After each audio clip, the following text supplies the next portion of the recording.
Welcome to the Tom Clark Weekly Speed Report. I'm your host, Tom Clark, along with Colton Jacobs and Corey Carroll, here to bring you weekly insight on all things NASCAR with a preview of upcoming events and a review of last week's races. This is an extension of the Tom Clark Weekly Show, which can be found on YouTube, also on Facebook, the Tom Clark Weekly Show.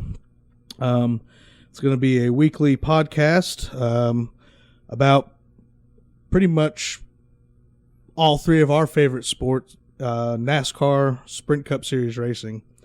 So we hope you enjoy.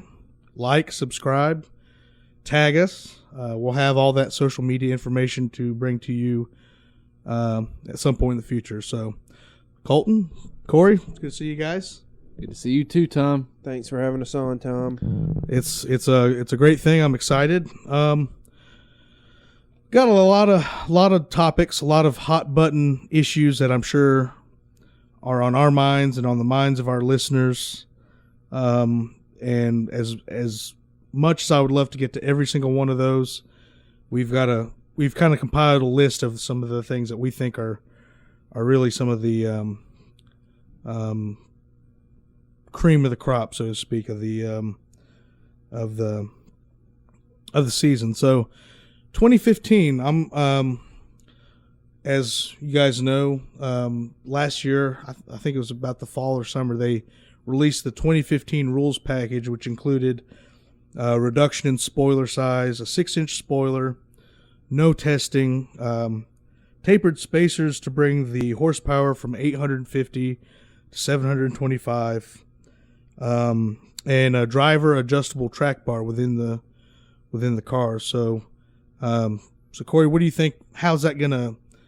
What kind of effect is that gonna have on the competition?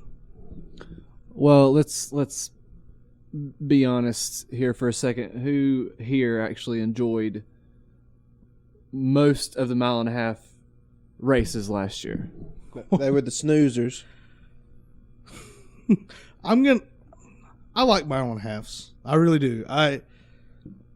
When it comes to actually side-by-side racing, like contact, I don't think it's safe to do it at those speeds, but I enjoyed them for the most part. Well, it's one of those things where, I mean, to me, NASCAR, specifically stock car racing, is, it's a whole different animal than, drag racing, than Formula One, than the IRL. This is about close racing. It's about rubbing. It's not supposed to be about aerodynamics. It's not supposed to be about necessarily all about new track records and such like that. I mean, this is supposed to be about racing side by side, beating and banging off one another. If a car's in second and it's faster, it should be able to pass the lead car. And, I think there was enough, I don't want to say outrage, but enough, complaints, I guess, from fans or whatever last year that NASCAR decided they needed to make a change with all these new rules. And, I think it's a step in the right direction. Colton, you're a fellow sim racer. I'm not with iRacing just yet, but, you kind of have a visual, yet you can kind of understand these changes that are going to happen. So do you think less downforce is necessarily better? Downforce will definitely change the racing, but I think it's going to bring your better wheelmen to the top. Mm-hmm. I think you're going to really see who the better drivers are with less downforce.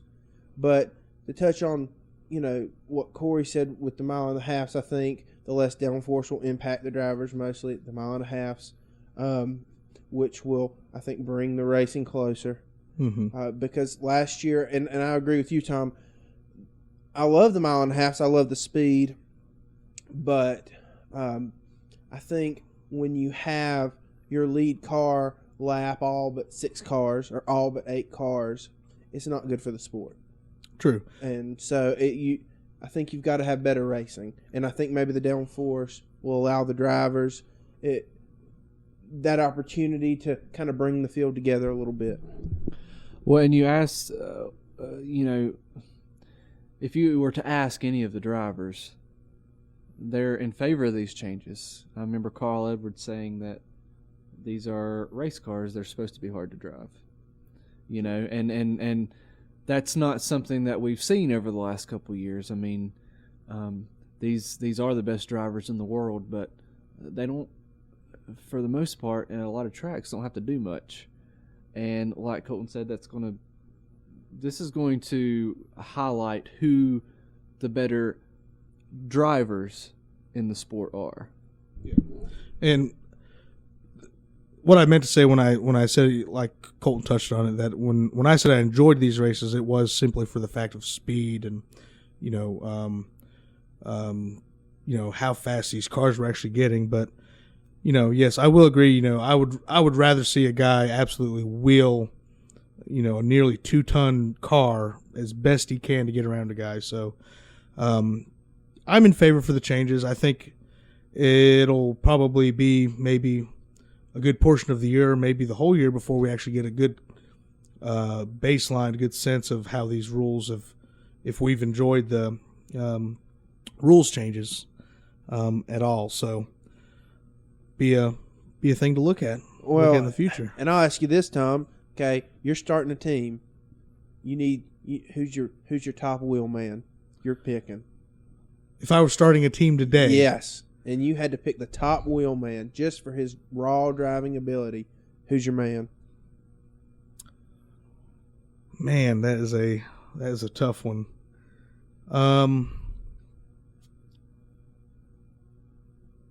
If you were 20 years younger, Tony Stewart. Tony Stewart. Okay, I didn't want to go with the obvious or everyone's favorite answer, Kyle Larson.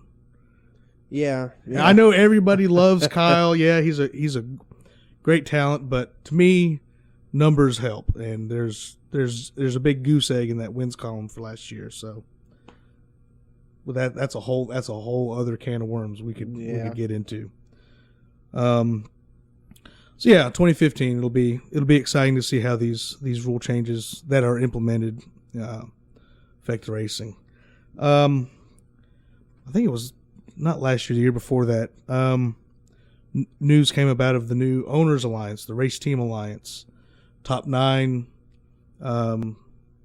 team owners came together to, as they quoted as saying, to advance the interest of the sport and to handle certain issues that they felt weren't being handled at the time. It's a little funny that we haven't really heard a whole lot about it. There was kind of a war of words, so to speak, between the France family and the Race Team Alliance. What kind of sort of impact do you think this will have on the sport, if any, Corey? I think if they do it right, it'll have a good impact on the sport. I mean, they call it an alliance, but let's face it, it's a union. Just like the Major League Baseball has a union, just like the NFL has a union, just like NHL has a union. Everybody has a union. Mm-hmm. But along with those unions come possibilities for conflict, possibilities for boycotts or lockouts or strikes, which can be devastating to a sport. I mean, you look at Major League Baseball coming out of the height of their popularity through the 70s and 80s into the early 90s, and then suddenly they go on strike in 1994, and they're on strike for the second half of the 94 season. There's no World Series. The first little bit of the 95 season's locked out, and that was 20 years ago. And now baseball is just now getting back to their peak. And so you don't want that kind of turmoil in your sport that's going to handicap it for 20 years. I mean, you just can't do that, especially when attendance is down at these tracks in Charlotte, taking out the seats in turn 2. And just not maybe some slumping TV ratings or whatever. Still relatively healthy compared to maybe some other sports, but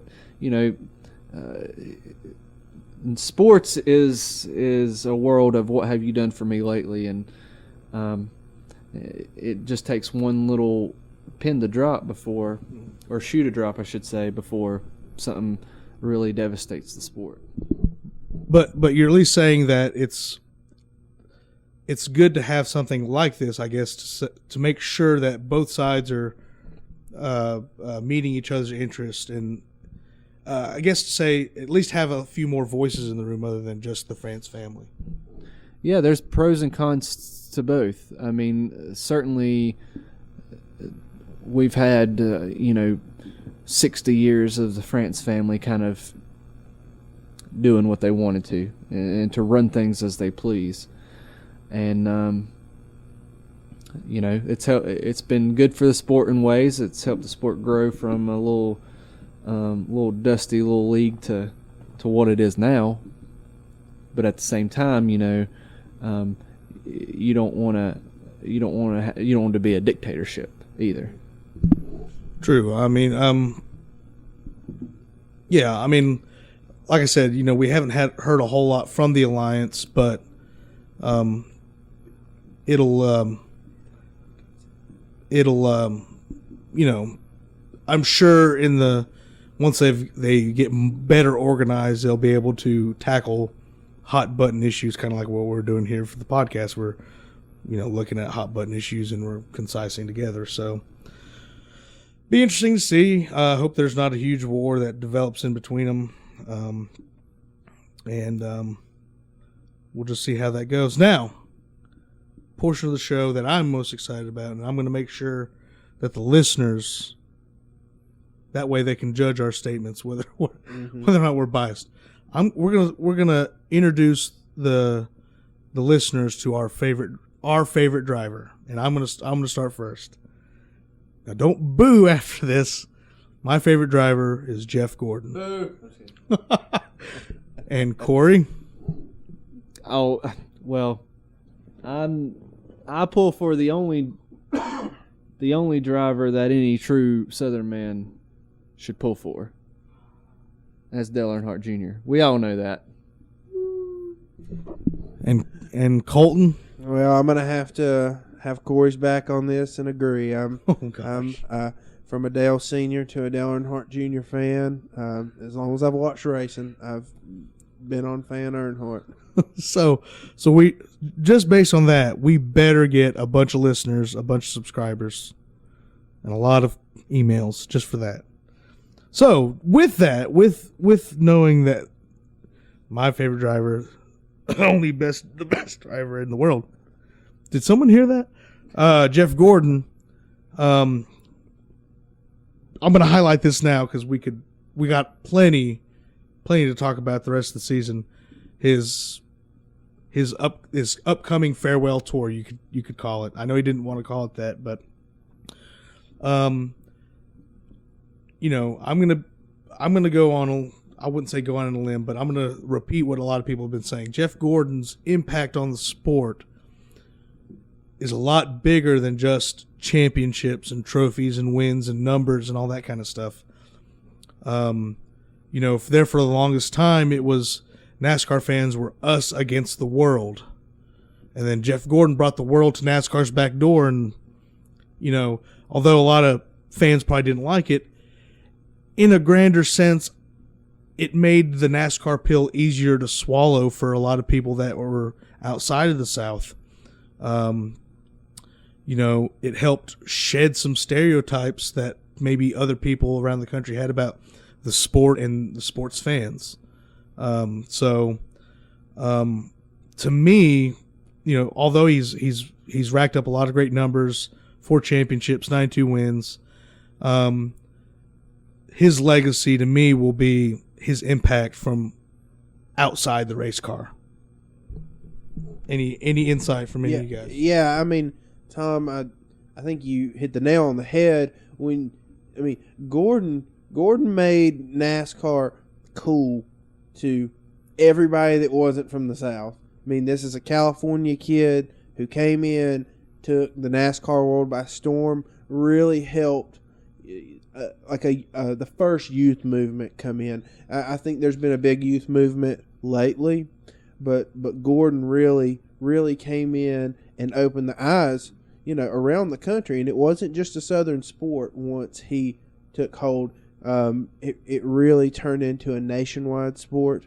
And he came in, he was challenging Dale Earnhardt and Rusty Wallace, and came in and had a huge impact immediately, winning races. And you about couldn't win a race if he was in it, because he won it, and championships, and he's kept that level of consistency throughout his career.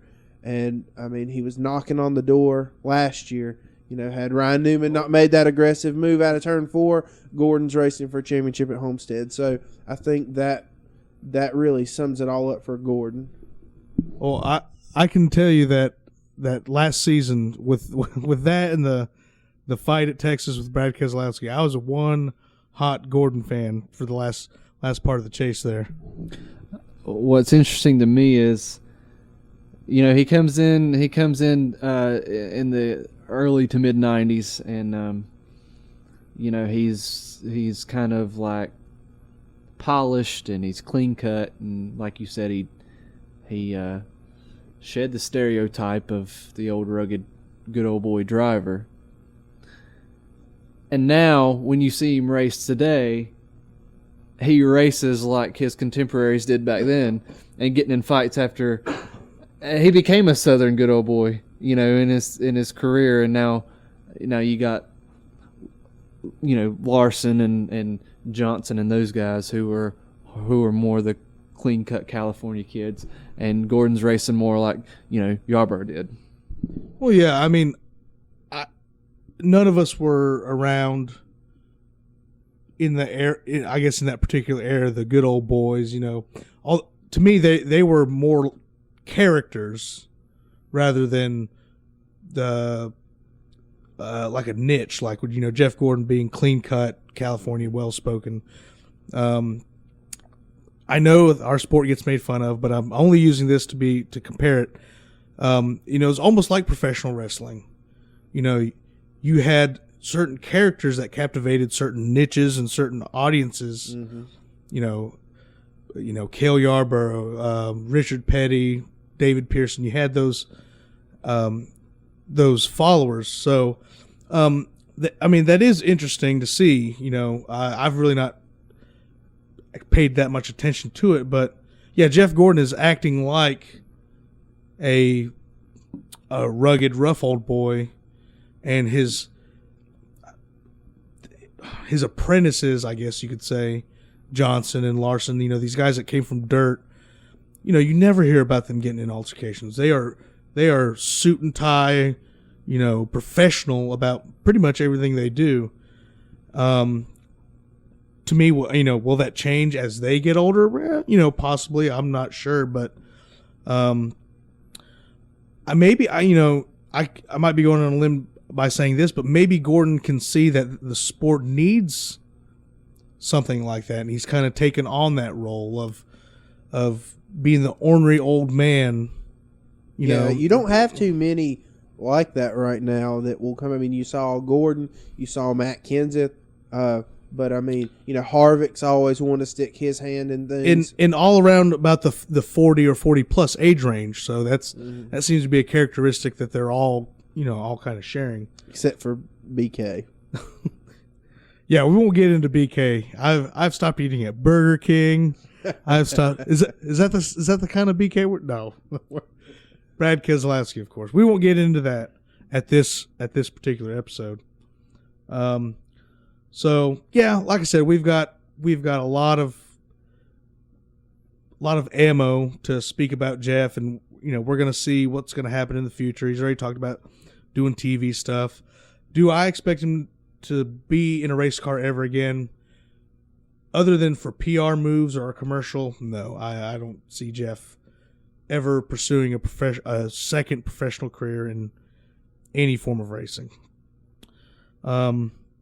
So, speaking of finals and Homestead and all that kind of stuff, a big burning question, and I kind of feel like it could be possible. Kevin Harvick's championship run last year was, you talk about storybook. That was clutch. made it to the finals. Barely made it, really. If you stop and think about it, his pit crews had problems all year last year. A lot of missed opportunities, and did what he had to do to win that championship and come out and win that race. Can he do it again? Certainly. I mean, Kevin Harvick proved last year that he's one of the fastest people on the track at all times. And the fact that he was able to overcome all of his pit road issues to snatch that championship, I mean, it gets kind of annoying to see him at the top of the practice charts every week and getting 83 poles a year, and I mean, might as well not even watch a Phoenix race. Just to see who finishes second, pretty much. And the main reason I say all that, though, is because last year was his first year at Stewart-Haas, right? Correct. Yes. Right. Yeah. If he can win it in his first year at Stewart-Haas, it only stands to reason that he's going to get better at Stewart-Haas. Mm-hmm.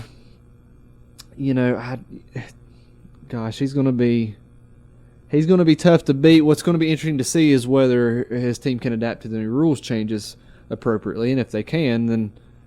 Well, I pose this. You mentioned that he's just going to get better probably as time goes on. What are the chances he hits kind of like a Matt Kenseth sophomore slump with his new team? And I know Matt Kenseth made the chase and all, but he went from getting 6 wins, and then he got in on points. Yeah. And so, what are the chances Harvick might slide a little bit? That is quite a possibility. I mean, he's got Rodney Childers on the pit box, who's proven himself as a very smart guy up on the box. Knows how to handle his team, knows how to organize. You're very right, though, because maybe after hearing the same voice in your ear for a second season now, the voice gets more annoying, more frustrating. It's very possible that can happen. To me, he's got all the resources. It's going to be up to Kevin and the team to whether or not they're going to be able to win it, minus all the other, uncontrollables, engine failures, all that kind of stuff. I do feel that, and I wouldn't blame Richard Childress, but being at that team for Kevin was what was holding him up from winning a championship. I don't know if that would be money or resources or anything, but something you knew that he had all the pieces together, because ever since the chase was implemented, or maybe the newer versions of the chase have been implemented, he has been one of the top 3, top 4, even before they had the eliminations. Yeah, I mean, may have been 2011. It was him and Jimmy and Denny. Yeah. Was it 2011? And they went down to Homestead with each of them at an opportunity. Obviously, Jimmy got it, but I mean, he's up there time and time again. Yeah, but the records show that he was at Richard Childress. Something wasn't there that, but obviously he's got that now. And I want Jeff to win the championship this year, but I think Kevin is going to be, even in his interviews, you've seen him, he's kind of more relaxed now that he's got an actual championship. So that'll be something to look into, and it'll be fun to watch throughout the season. Speaking of Stewart-Haas Racing, we're going to talk about the owner of that team, Tony Stewart. Can he get back on track? Can he return to victory lane? I think he can. We're into a new year. That plays a lot into our psyche. It's a new start. It's a new beginning. And after some of the stuff that he's been through the past couple of seasons, really, especially last year, I think he will be able to focus himself on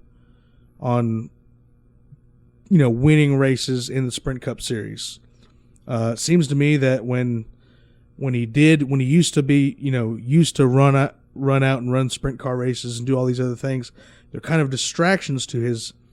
To me, what should be his main focus is competing in the Sprint Cup Series. I think if anybody can do it, it's him. I mean, he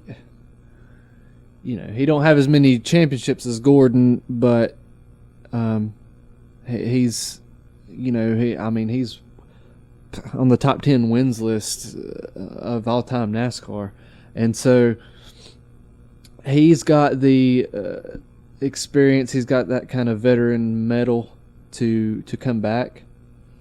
To me, I'll have to see it first. He ran so poorly last year that he's going to have to take a couple steps to get to where he wants to be competitive. I mean, Tony Stewart was a non-factor all last year, even before the incident at the sprint car track with the family with Kevin Ward and that whole incident, and having to deal with the family and the legal process. Before that, he wasn't running like Tony Stewart usually runs. It's almost a no comment for me, because I want to, he's got to prove it to me first before I can actually say that he can do it. Mm-hmm. Well, and I'm gonna go out on a limb here. I'm not going to take away from Tony Stewart's ability and his past success. But if you had to ask me right now, does he come back in full force or does he fade away? I'm going to say I don't really think he's going to be the factor that he used to be season in and season out. I think Tony's on his way out. I mean, the multiple injuries, being involved with the losing of a life of a young man, a racer. I think he'll do great things in ownership. He's a big part of the sprint car racing now. I can't remember, he bought part of the series or something like that. United, I think it's United Race of Champions or something like that. Yeah, I think he'll be a big part of that series and NASCAR. But will he come in? Will he win 6 races? Will he win 4 races? Will he win another championship? I don't think so. Yeah,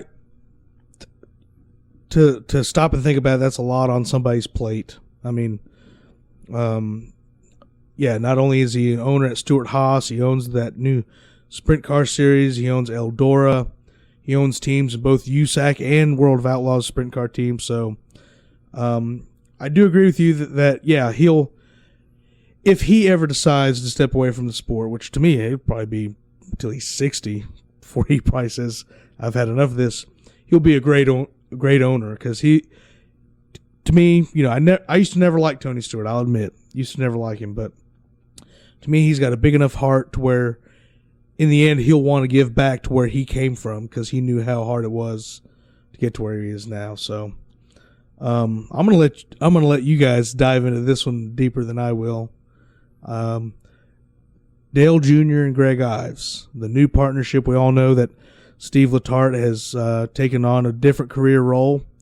And Greg Ives, he won the championship last year with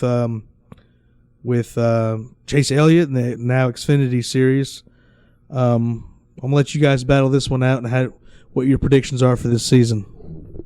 All right. Well, I mean, I watched an interview that Dale Jr. was given with Adam Alexander on FoxSports.com, and it was at the NASCAR media tour, and he looked like he had some pep in his step. He talked about how he realizes that Greg's not going to be the cheerleader Steve Letarte was, and he's going to have to bring some of that to the table, and I think he's capable of that. Greg Ives definitely brings more of an engineering niche to the team that maybe Steve lacked, and I think that's going to help a lot. I think that's going to help him on Fridays and Saturdays on qualifying. I think that's going to help his speed on race day, because I think we all agree Dale Jr. sometimes he lacked that speed to keep up with Harvick, Gordon, Johnson, and the Penske cars. So I think the engineering aspect is going to really help. Steve was awesome on the pit road He could really strategize a race and call a good race. How is Greg with that? Maybe not Steve Letarte, but he did win a championship with Chase Elliott, and that team week in and week out was a factor on mile and a halves, short track, super speedways, and road courses. So I think it's going to be a good pairing. I think it might take a little time, but I think it'll be successful. I think what's really going to help with the engineering aspect is because that's the way Junior thinks as well. I mean, you listen to him on the radio, you don't know what he's saying. I mean, he's talking about, camber this and yaw that and balance and all this stuff, and you're like, what is he talking about? What is he saying? But Greg's going to know all that, and he's going to know it better than Steve did. Steve was a very good emotional leader. He was the pep talker, the speech giver, the cheerleader. I hate that phrase. I know. Cheerleader. I know. And he worked his magic on pit road, but they were slow as molasses on qualifying day. And Junior was able to win 4 races last year without qualifying worth a damn. And if he can qualify, just qualify better, for goodness sake. I mean, there's going to be chances to win even more races, because if Junior's up front and he gets out front, he's almost impossible to pass. He's so good in the lead. If he can start out there and not have to use the whole race to get up there, then I think there's big things in the future for the team. And you hit on something there that basically took the words out of my mouth. I would be, although I'm not considered a Junior fan, I do like Junior, and I do like to see him win. The thing that worries me the most is his emotional state. Currently I think he's great. He's confident. With last year, he knows what he's capable of. Winning the Daytona 500 it's hard enough to win one. It took his dad 20 years to win one. And he's won 2 in a decade. So, that's something you can hang your hat on and be pretty proud of.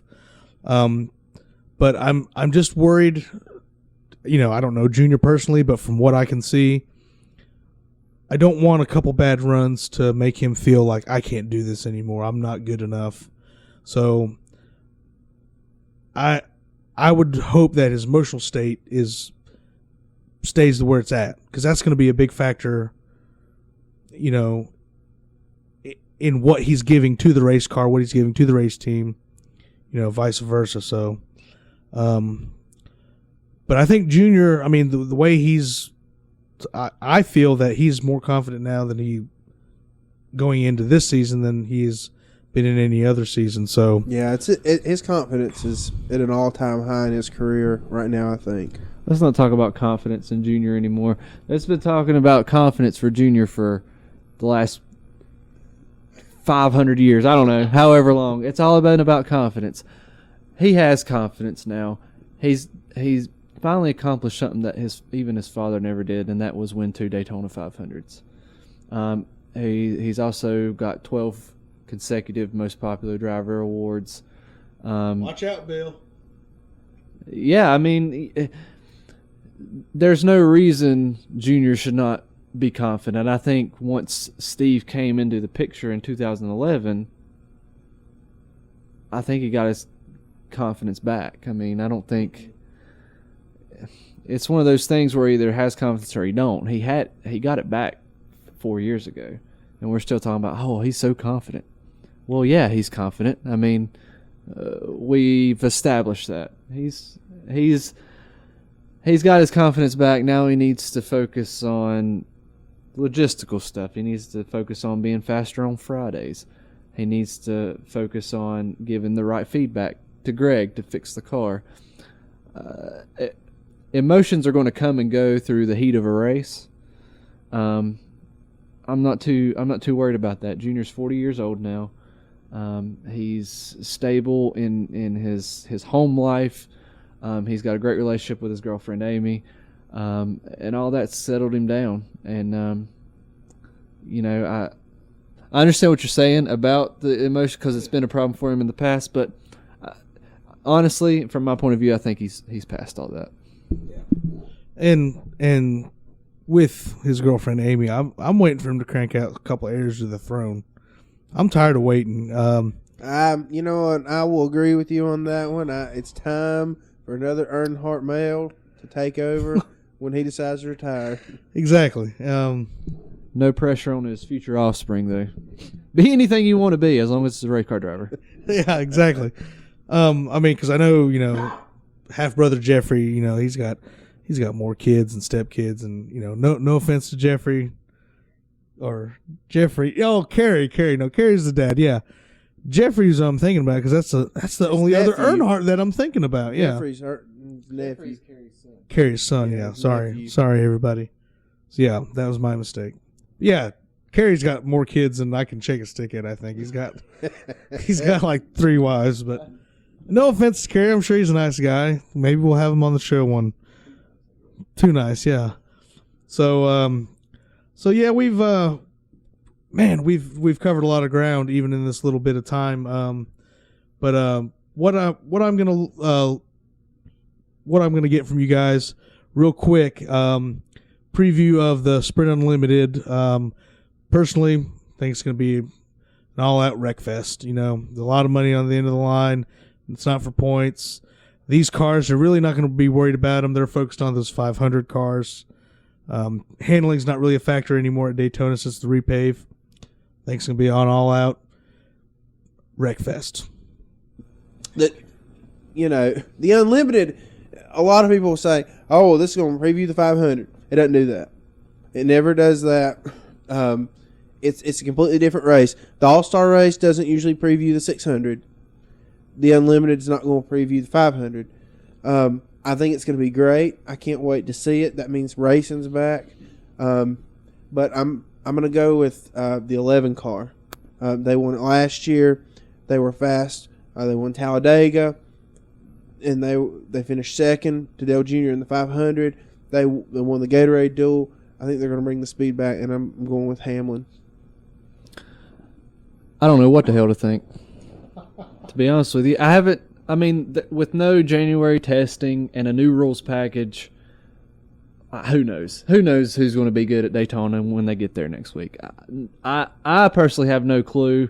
You want to go with the guys who are traditionally good on the plate tracks. Matt Kenseth, Gordon Jr., Jimmy, those guys. That's who you want to lean towards, but, there's just nothing to go off of yet. Like I said, it's going to be a free-for-all, dogs chasing after the rabbit at the racetrack. There's big prize money, and they're going to go all for it, and they'd wreck their own mothers to get there. It'll be fun, entertaining for the fans. We'll just have to see how that goes. Real quick, championship predictions, Final Four, and then your overall champion. I'll go first. I see Joey Logano of Penske, not Brad Keselowski, making the Final Four. Carl Edwards with Joe Gibbs Racing, his maturity, and with Joe Gibbs rearranging some things, I think that team's going to make a resurgence. Possibly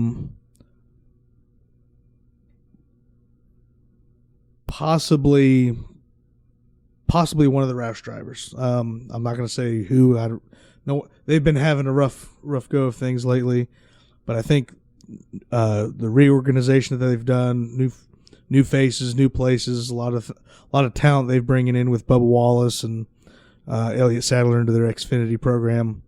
So I think they're one of the Roush drivers, and of course Jeff Gordon.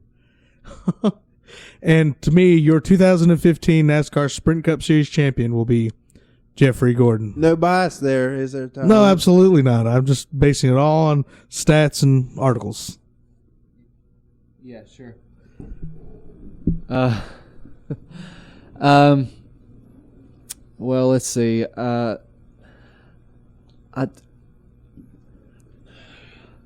Tom, you get enough water there, son? Yeah, I got to stay hydrated. Okay. Well, I myself, man, there's so many favorites. You watch Joey Logano race last year, and you can't help but put him in there. You see Kevin Harvick dominate throughout the year, pretty much, and you want to put him in there. And of course, you can't go against Jimmy. So I'm going to go with those three. And as much as I'd love to pick Junior, I don't want to jinx him, so I'm not going to pick him. I'm going to pick a different dark horse. I'm going to pick Kyle Busch, making it to the final round. As much as it would break my heart for that to happen, I mean, he's too good of a driver to not get it together during the chase at some point. I mean, if he doesn't do it this year, then he may never do it. But that's I'm gonna go on a limb and say him. And Jimmy's gonna get that 7th one. I believe he's got to. He will at some point. I'm just gonna say this year, and I'm going safety on you guys. But that's what I'm gonna do. All right. Well, yeah, Corey, you played it way safer than Tom did, especially calling in a Roush driver. That's definitely a huge limb. But you can't bet against the fastest man on track. Kevin Harvick's gonna make it there. Can't bet against 6-time Jimmy, and I've been waffling between the 22 and the 2. But I really think at the end of the day, the way he raced last year, maturing greatly, I think Joey Logano is going to make it. And then the man on the mission this year is going to be 24 car, Jeff Gordon. And my champion at Homestead, I think he's going to get it done, and I think it's going to be Jeff Gordon. Well, so hey Colton, I'm gonna buy you a beer. All right, so those are our championship predictions. Now, are we going to keep these championship predictions? Revisit We're gonna July revisit Daytona. Yeah, we'll revisit halfway down the road. Man, we've covered a lot of great topics. Again, this is the Tom Clark Weekly Speed Report with your host, Tom Clark, presented by the Tom Clark Weekly Show with your co-hosts, Colton Jacobs and Corey Carroll. Like on Facebook. We're going to hit up all the social media outlets we can. We got to get this thing rolling off the ground. I hope you enjoyed our podcast, and please contact us with any of your questions and concerns. Have a great night.